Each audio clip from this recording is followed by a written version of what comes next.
Bismillahirrahmanirrahim. Assalamualaikum warahmatullahi wabarakatuh.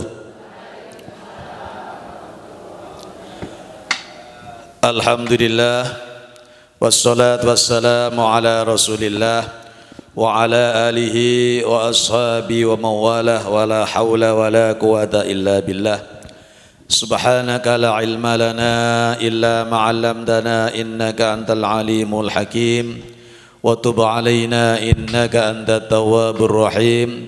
Rabbi adkhilni mudkhala sidqin wa akhrijni mukhraja sidqin waj'alni min ladunka sultanan nasira. Wa qul ja'al haqq wa zaqal batilal batila kana zahuqa rabbana atina min ladunka rahmah wa hayy lana min amrina rasyada. Para bapak dan ibu, hadirin wal hadirat, jamaah Majelis Taklim Nurul Qalbi Cahayati serta pemirsa ATV yang dirahmati Allah.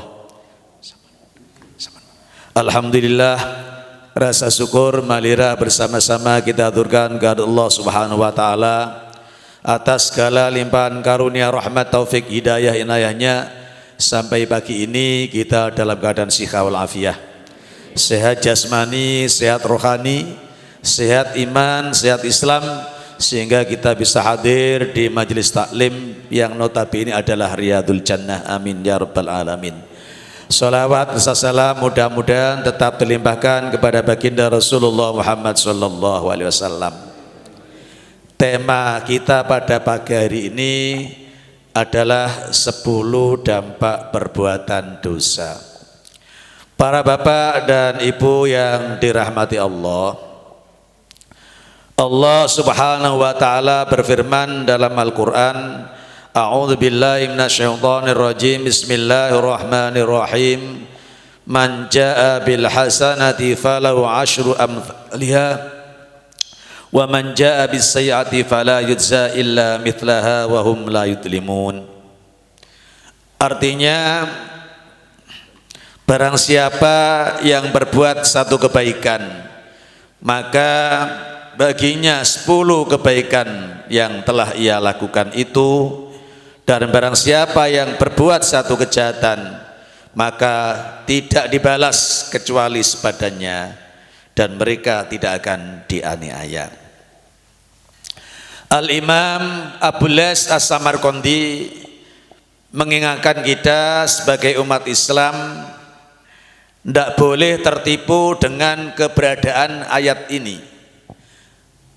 Meskipun kalau dihitung-hitung, kita berbuat sekali kebaikan, berbuat sekali kemaksiatan, seakan-akan timbangannya lebih baik kebaikan. Karena kebaikan sekali itu akan dilipatkan 10, sedangkan kemaksiatan sekali tetap tidak akan dilipatkan kecuali hanya kemaksiatan yang dilakukan. Tapi Abu Lays As-Samarqandi menekankan, la yaghurrannaka hadhil ayah. Jangan sampai kamu tertipu, terbujuk oleh ayat ini sehingga membuat terlena, alah, saya berbuat kebaikan satu, berbuat kemaksiatan satu, masih susuk. Kan perbuatan baik satu kan dilipatkan 10, perbuatan maksiat satu kan hanya dihukum 1, sehingga masih sisa 9 kebaikan. Itu oleh Abu Lays As-Samarqandi kita nggak boleh tertipu, nggak boleh terbujuk dengan hal-hal yang seperti itu. Kenapa? Kalau kemaksiatan satu tidak memerlukan syarat, ya. Allah untuk menghukum itu tidak memerlukan syarat. Tapi kebaikan yang akan dibalas oleh Allah 10 kali lipat itu ada syarat-syarat yang menyebabkan kebaikan kita itu diterima oleh Allah Subhanahu wa taala.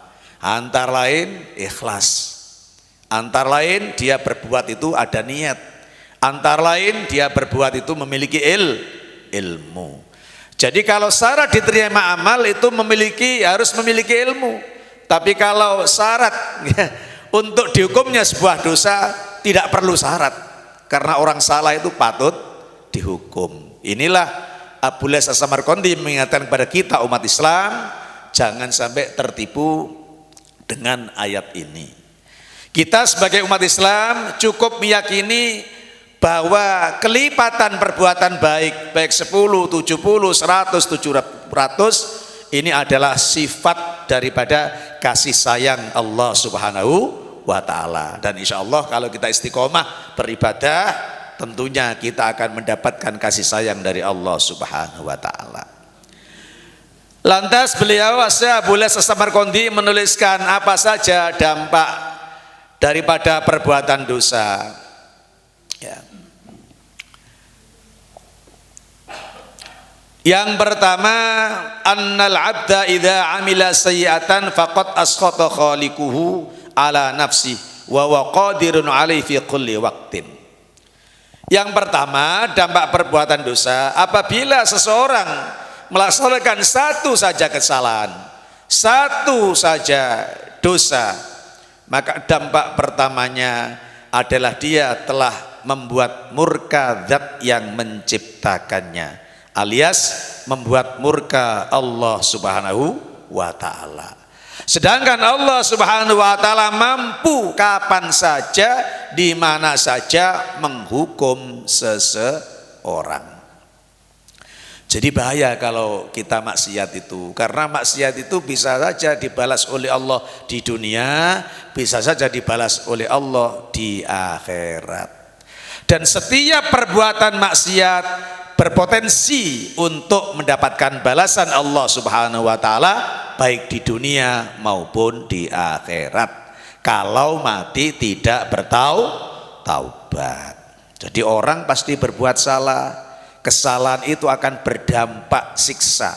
Apakah siksanya itu hanya nyicipi di dunia, kemudian dia bertobat kepada Allah sehingga di akhirat tidak disiksa, atau dampak dosanya itu dua kali, di dunia sudah diincipkan oleh Allah perasaan dosa itu dengan tersiksanya hati, dengan kesusahan, kemudian di akhirat akan disiksa di bara api neraka jahanam. Na'udzubillah min dzalik.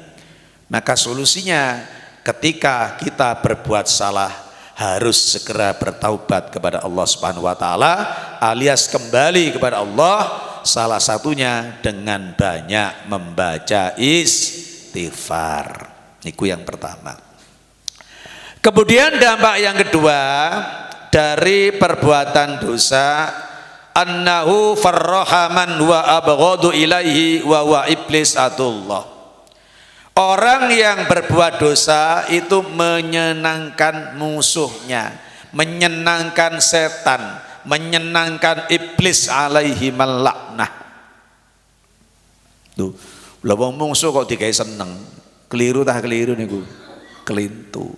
Seharusnya kita itu menyenangkan sahabat, menyenangkan saudara, menyenangkan orang yang mengasihi kita, Allah Subhanahu wa ta'ala, baginda Rasulullah Shallallahu Alaihi Wasallam, orang-orang soleh.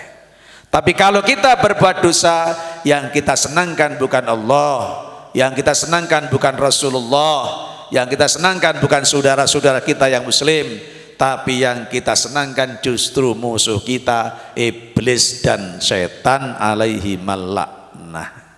Lah niki pun ngantos kula panjenengan nyenengaken iblis, nyenengaken setan. Meskipun dia sudah bergembira ria karena mungkin sudah berhasil menipu ratusan jutaan miliaran orang yang hidup di dunia sehingga besok akan menjadi temannya di neraka. Tapi kula panjenengan ampun ngantos derek-derek nyenengaken iblis, nyenengaken setan dengan berbuat dosa, tidak segera bertaubat kepada Allah Subhanahu wa ta'ala. Nah, niki sing penting dijogo.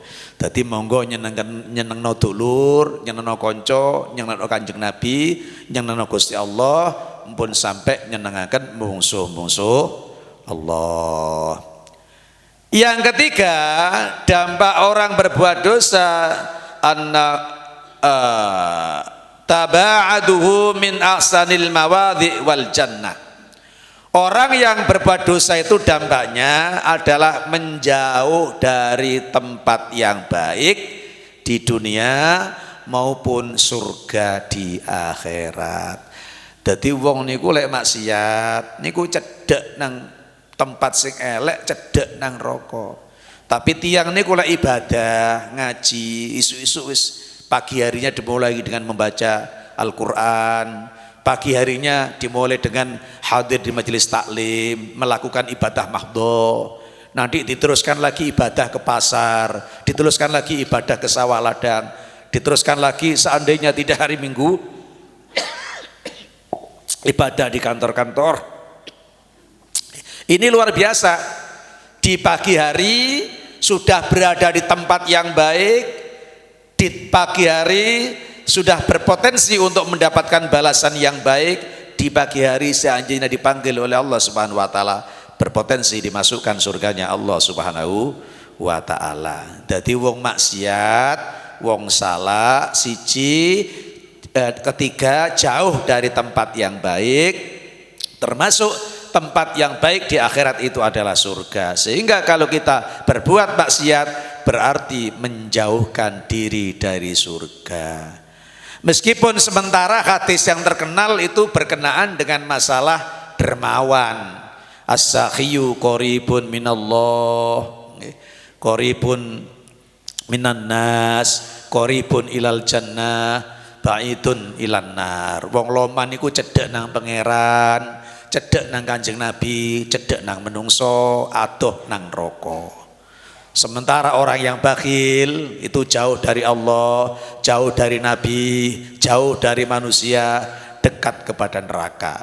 Sebenarnya bukan hanya sedekah, semua amal solih, semua perbuatan baik, semua perbuatan yang sesuai dengan Al-Quran dan hadis baginda Rasulullah Muhammad SAW, itu yang dekatkan diri pada Allah, yang dekatkan diri pada Rasulullah, yang dekatkan diri kepada manusia, yang dekatkan diri kepada tempat yang baik, yang menjauhkan diri dari neraka. Itu semua perbuatan baik, bukan hanya sedekah.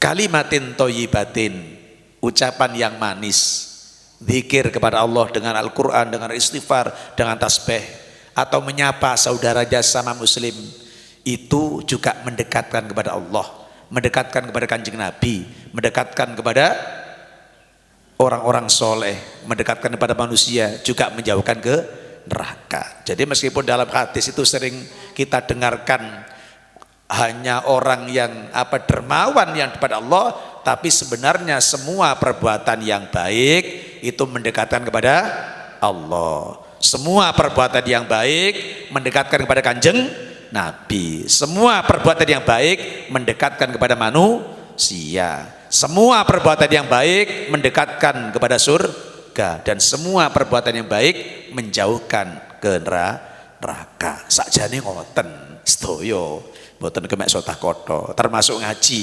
Ngaji itu amal soleh, sehingga ngaji ini, majelis taklim ini, ya mendekatkan diri pada Allah, mendekatkan diri pada Kanjeng Nabi, mewaris kekayaan ilmunya Kanjeng Nabi, kemudian mendekatkan diri kepada manusia dan mendekatkan diri kepada surganya Allah Subhanahu wa taala. Ayo ngoten niku.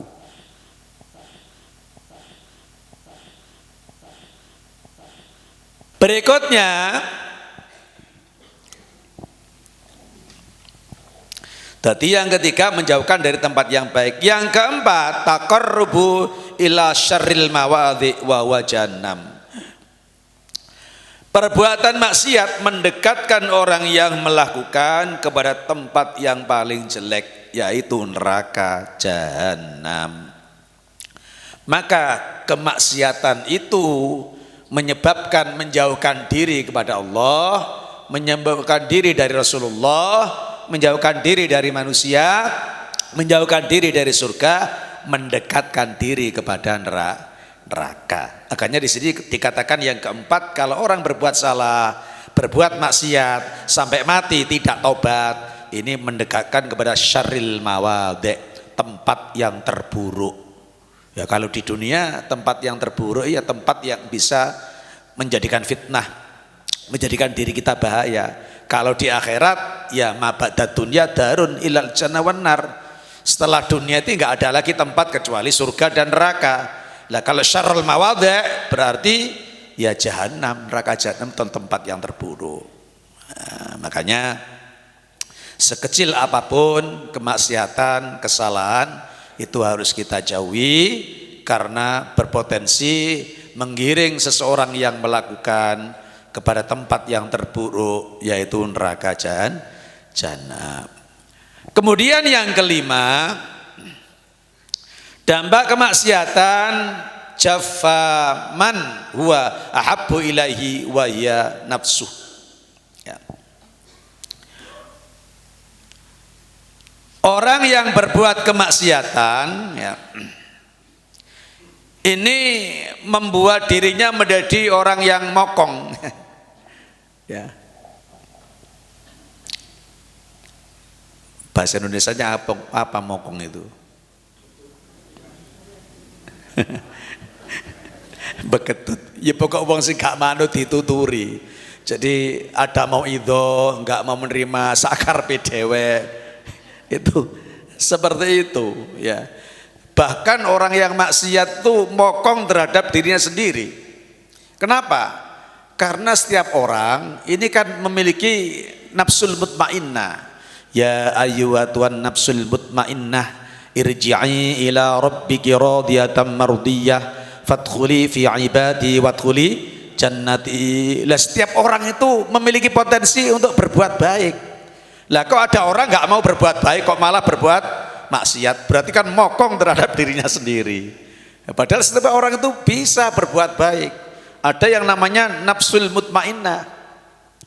Cuma nafsul mutmainnah ini akan singgah di hati manakala hati ini disinari dengan nur ilahi, manakala hati ini disinari dengan ilmu pengetahuan agama. Nah kalau hatinya tidak disinari dengan nur ilahi, tidak pernah dipakai baca Al-Quran, kalau hatinya tidak pernah diisi dengan ilmu pengetahuan agama, nggak bisa. Nafsu mutmainnah itu kerasan dalam hati kita tuh nggak bisa. Ndak kerasan akhirnya, malah sing ono iku nafsu sabuiyah, nafsu bahimiyah. Jadi wis kedonyan, rakus, tamak seperti itu. Gara-gara nggak ada sinar ilahiyah yang menerangi hati. Tidak ada ilmu-ilmu agama yang menjadi penerang hati. Akhirnya hatinya gelap. Malah sing ono nafsu bahimiyah, nafsu sabuiyah. Jadi nafsu kehewanan, nafsu hewan yang buas itu akhirnya rakus, temannya sendiri dimakan sampai seperti itu.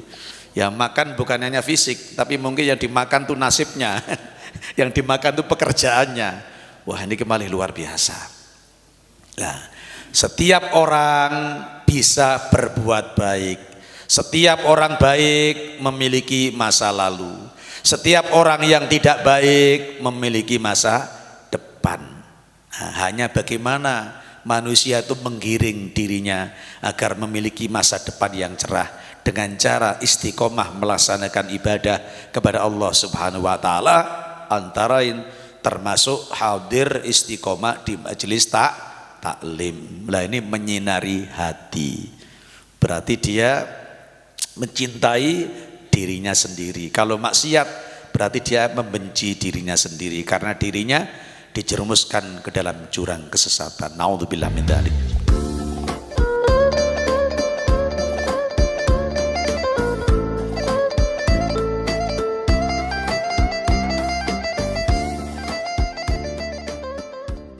As-sadisu yang keenam, najjasa nafsahu wa qad khalaqallahu tahiratan.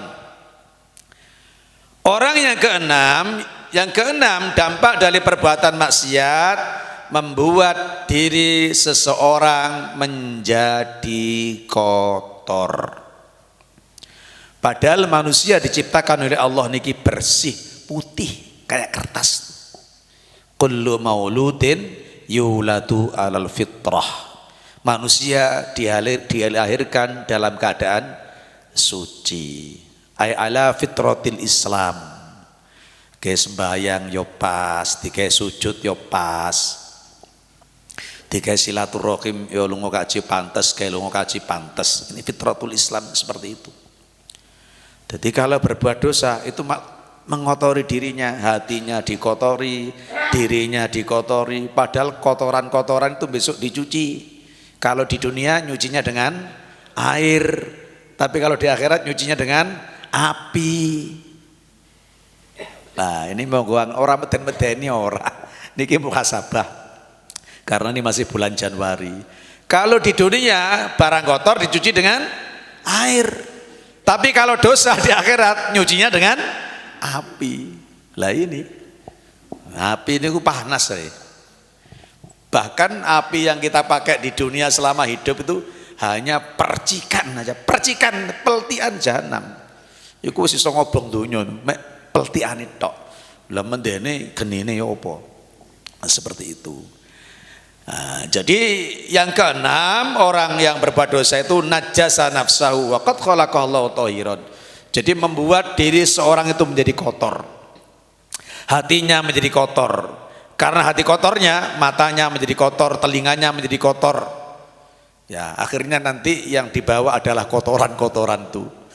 Karena orang itu mau dimasukkan surga, di surga itu nggak ada yang kotor, sehingga harus dicuci. Kalau dia masih membawa kalimat tauhid, harus dicuci. Ya cuma sayang, manusia itu akan mendapatkan penderitaan yang pedih ketika harus mencuci dosa di akhirat. Makanya sebelum kita berangkat ke akhirat, mari kita bersama-sama, diri saya, panjenengan, mencuci kotoran kita masing-masing dengan cara bertaubat kepada Allah, dengan cara banyak beristighfar kepada Allah Subhanahu wa taala. Apalagi sebentar lagi bulan Rajab.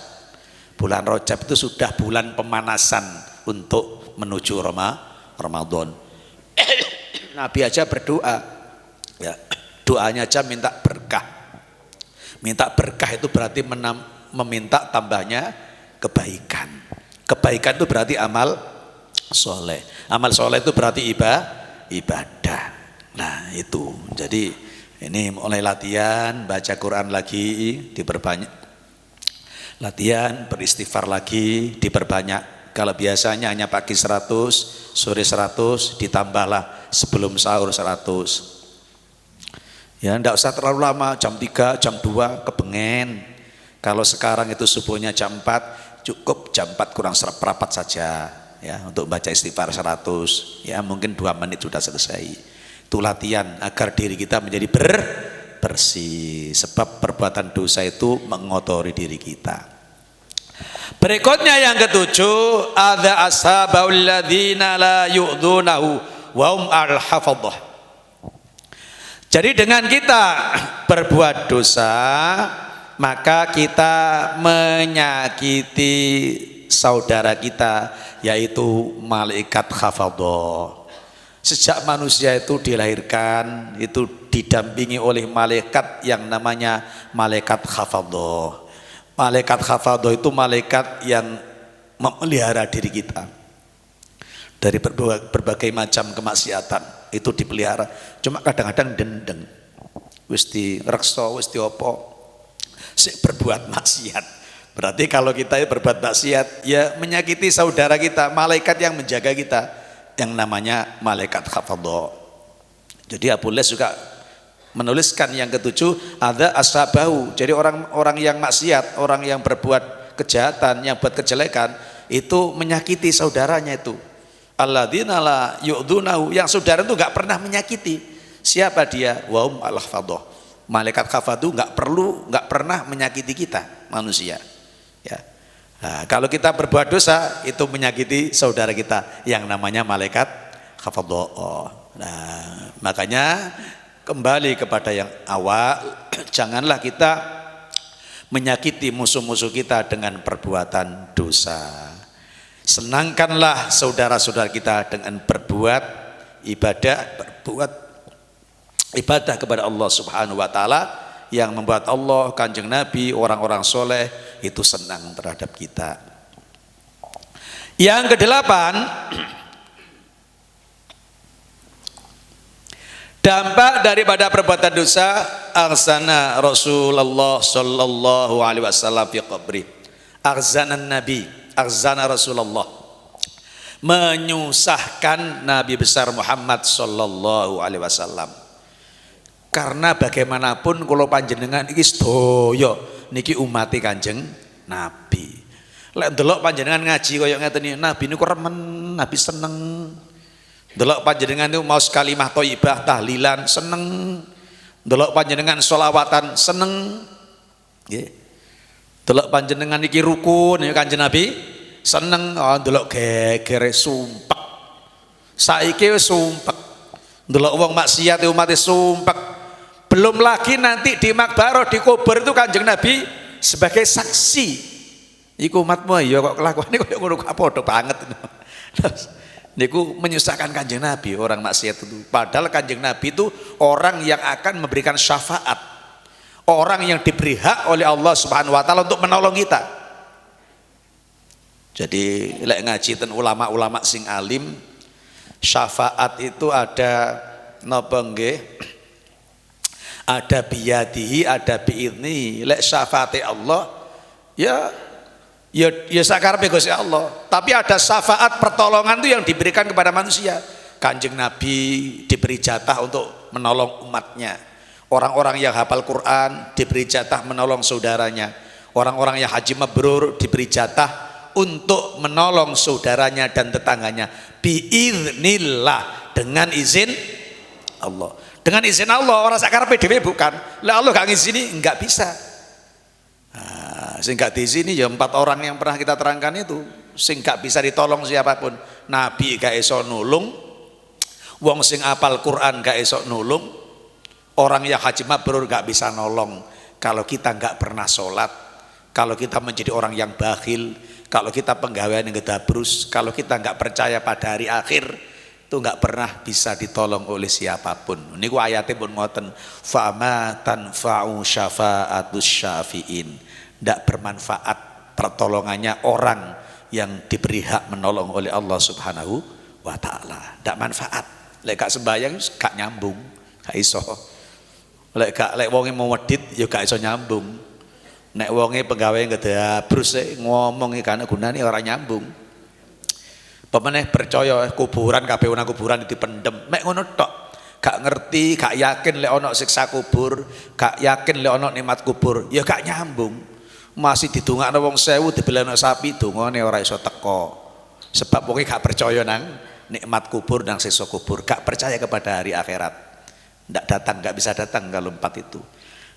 Niki perlu ngoten. Jadi wangsul ten kitab jere Abullas As-Samarqandi, wong sing nomor 8 sing lakoni maksiat iku nyusahno Kanjeng Nabi. Lah padahal Kanjeng Nabi niki panutan kita. Kanjeng Nabi itu yang mengasihi kita. Lahir Kanjeng Nabi wis mikir umat. Badhe sedo Kanjeng Nabi niki mikir umat. Benjing nalikane umat nguwat ndek napa? Ndek jahanam, ndek siratal mustaqim, Kanjeng Nabi ya Allahumma sallim ummati, Allahumma sallim ummati. Mulai kelahiran menjelang kematian sampai di akhirat. Yang dipikirkan oleh baginda Rasulullah SAW adalah umatnya. Lah kok aneh, umat itu malah nyusahno. Lah iku lek jenenge kuwalik-kuwalik. Ampun sampai nyusahno Kanjeng Nabi sing kathah maca selawat, karena selawat itu menyenangkan baginda Rasulullah. Yang banyak ibadah itu menyenangkan baginda Rasulullah Muhammad SAW. Termasuk ngaji istiqomah. Itu masih peteng-peteng mau ora udan kok. Pun khawatir wong ngaji ku masih di waktu peteng, nasibe ora koyok petenge pagi ini. Nasibnya tetap cerah di akhirat itu, kuburannya tetap padang. Ya niki lek wong ngaji mesti ngoten, wallahi pun kula wani. Kemudian yang ke-9, dampak perbuatan maksiat itu asyada ala nafsil lail wan nahar wa adzahum bidzalik wa aghzanahum. Ya.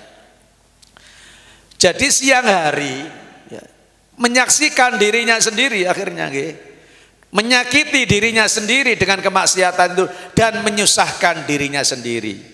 Jadi dirinya menyaksikan, besok jadi saksi. Tangan kanan melakukan maksiat, tangan kiri menjadi saksi.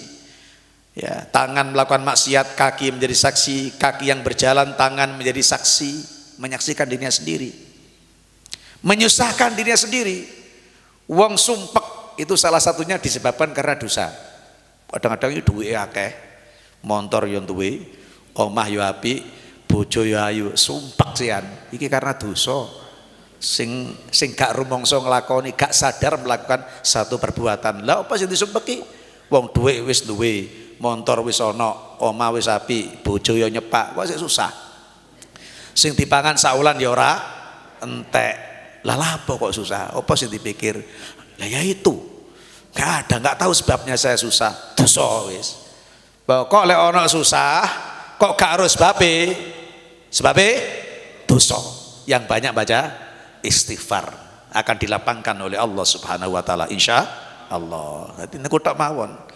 Karena memang berbuat dosa yang 9 itu wa akhzahum. Jadi nyusahno ya dunya ya akhirat. Maka solusinya ya bertobat dengan banyak masa istighfar. Terakhir yang nomor 10, orang berbuat dosa itu khona jami al khalaik. Jadi nyidrani, mengkhianati seluruh makhluk Allah Subhanahu wa taala. Jadi wong dosa itu termasuk mengkhianati makhluk. Ya. Karena apa? Musibah yang terjadi itu antara lain disebabkan karena perbuatan dosa. Nggih ngapunten, dari lesan ke lesan, mutawatir, Merapi itu lerengnya termasuk tempat kemaksiatan. Makanya beldas saya. Sebab di kono wae vila-vila sing digawe maksiat. Ini ada berita mutawatir dari lesan tapi banyak yang cerita seperti itu salah satunya. Dan banyak referensi dalam kitab-kitab ya. Dan Qur'ane ya mengatakan kok. Jadi Allah itu tidak akan menyiksa ya kepada umat kalau Nabi itu masih berada di situ, dan Allah tidak akan nyiksa kepada umat ini sedangkan mereka beristighfar kepada Allah Subhanahu wa taala. Lek ono Kanjeng Nabi, lek ono umat sing maca istighfar, gak ono siksa musibah iku turun. Tapi Kanjeng Nabi wis sedo. Umat e gak gelem maca istighfar, ya bolak-balik gunung meledos. Angin ribut bolak-balik mutar. Makanya kita yang mendorong jamaah majelis taklim itu segera bangkit kembali setelah corona, karena Pak Jokowi ngomong sakniki niku wis aman, corona iku wis gak ono. Watu pilek ono soalnya kakean mangan es. Awake kesel kok ya ngombe es watu. Kula niki rada-rada seri ya ndendeng corona bolak-balik ngombe es. Padahal ora fit, wis kesel ngombe es. Lek wong sehat ngombe es ya gak apa-apa, gak kira pilek wong awake sehat. Tapi orang kesel itu imunnya sudah menurun, diombeni es, tua gak karu-karuan. Nah niki pun, jadi niki sing 10, janganlah kita mencildai seluruh makhluk karena perbuatan maksiat sekecil apapun berpotensi mendatangkan siksa Allah Subhanahu wa taala baik di dunia maupun akhirat. Lah sebaliknya, ketaatan kita kepada Allah Subhanahu wa taala, hadir majelis taklim masih tak kesel, tapi alhamdulillah kalau niki mirsani gak ana wong turu. Lek ngaji mari maghrib piye akeh sing turu. Sebab wis kesel nggih kula jaraken mawon wong turu ku nikmat. Wong Allah carane ngilangi susah iku ngantuk. Karena saya baca tafsir, di tafsir itu diterangkan ketika sahabat Uhud itu susah banget kalah perang, Allah ngekek ngantuk telu susah hilang. Apa maneh turu tambah hilang susah. Dadi wong turu gak ana wong susah. Jadi solusinya Allah itu gampang, ngekei susah, dikai ngantuk, dikai turu hilang. Makanya saya nggak pernah membenci wong teko ngaji, wong makanya jenengan dadi khotib, kok ana wong ngorok jarno ae, mari nyambut gawe kesel. Karena tidur itu nikmat dari Allah Subhanahu wa taala. Tapi lek ngaji turu terus yo ayahap, akhirnya gak duwe ilmu. Oleh ganjaran yo oleh, mlakune jangka yo pirang atus kok, ganjaran yo tetep oleh ae ganjaran. Cuma ilmu nih sih gak oleh, soalnya keterangan ini ditinggal turu. Tapi lek ngaji isuk ini kan seger fresh semua habis istirahat, sehingga alhamdulillah nggak ada yang tidur. Mudah-mudahan semuanya mendapatkan ilmu yang manfaat, mendapatkan ilmu yang barokah. Apa-apa yang baik bisa kita lakukan dalam kehidupan kita sehari-hari. Apa-apa yang buruk, yang jelek, mudah-mudahan kita bisa meninggalkannya. Mudah-mudahan Allah Subhanahu wa taala senantiasa memberikan ilmu, umur, rezeki, dzurriyyah serba barokah, dan apabila kita dipanggil oleh Allah Subhanahu wa taala mudah-mudahan dipanggil dalam keadaan husnul khotimah. Amin. A'udzubillahi minasyaitonirrajim. Bismillahirrahmanirrahim. Alhamdulillahi rabbil alamin. Allahumma shalli ala sayyidina Muhammad. Allahumma lakal hamdu wa ilaikal mustaka wa antal musta'an. La haula wa la quwata illa billahil azim. Allahumma sallimna wal muslimin wa afina wal mu'minin. Sallimna ya Allah min afatid dunya wa adzabil akhirah fin nadima bal yadimnaka ala kulli syai'in qadir. Allahumma aghnina bil ilmi wa zayyina bil hilmi وأكرمنا بالتقوى جميلنا بالعافية ربنا آتنا في الدنيا حسنة وفي الحسنة وقنا عذاب النار وصلى الله على سيدنا محمد وصحبه وبارك وسلم والحمد لله رب العالمين. بسم الله الرحمن الرحيم. سبحانك اللهم بحمدك أشهد أن لا إله إلا أنت أستغفرك وأتوب إليك. السلام عليكم ورحمة الله وبركاته. Waalaikumsalam.